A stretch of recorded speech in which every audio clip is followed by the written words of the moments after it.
I'm going to give you a very easy way to understand this parable. Imagine it's 1975, the year I graduate from high school, 1975. And you have $1,000. And you take that $1,000 and you put it in a jar and you seal it up real tight so it's airtight. And then you bury it in the ground.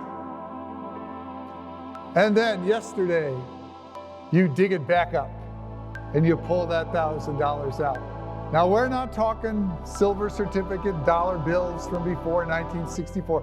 We're talking genuine, old-fashioned, like you have today, money, just paper money.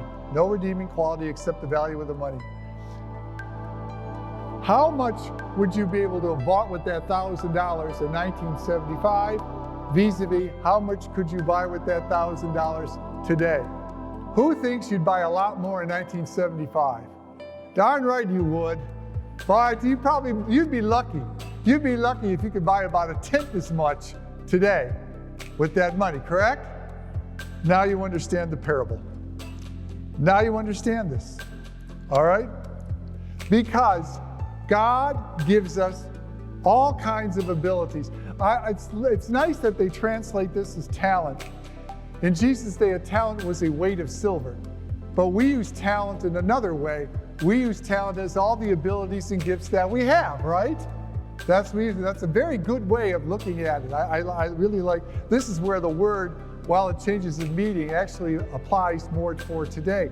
Because everybody has been given some talents, some abilities, some gifts, all of them ultimately from God. And God expects all of us to use our talents, our gifts, and our abilities. He expects us to use them. He's endowed us with them, and He wants them to use them. Use them for the building of the kingdom of God. He's endowed every one of us with His grace. He's endowed every one of us with His love. And He's given us all our talents to be used for His glory and for the spreading of the gospel to others. And the one biggest thing that keeps us from using our talents is the same thing that kept the poor guy who was given one and buried it. As he said, out of fear, he confessed, it's out of fear, I buried it.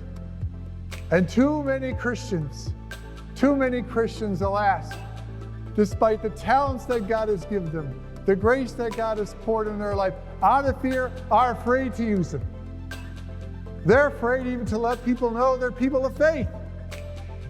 They're in fear of what people may say to them.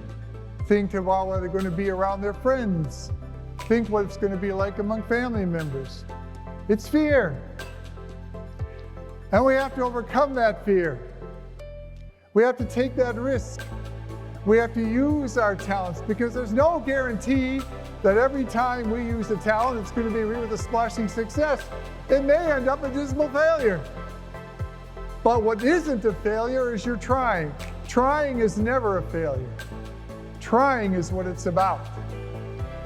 As you use your talents and your gifts to proclaim God's gospel and live your Christian values openly, you're going to bring other people to the point where they too will want that love of God and that grace of God in their lives as well.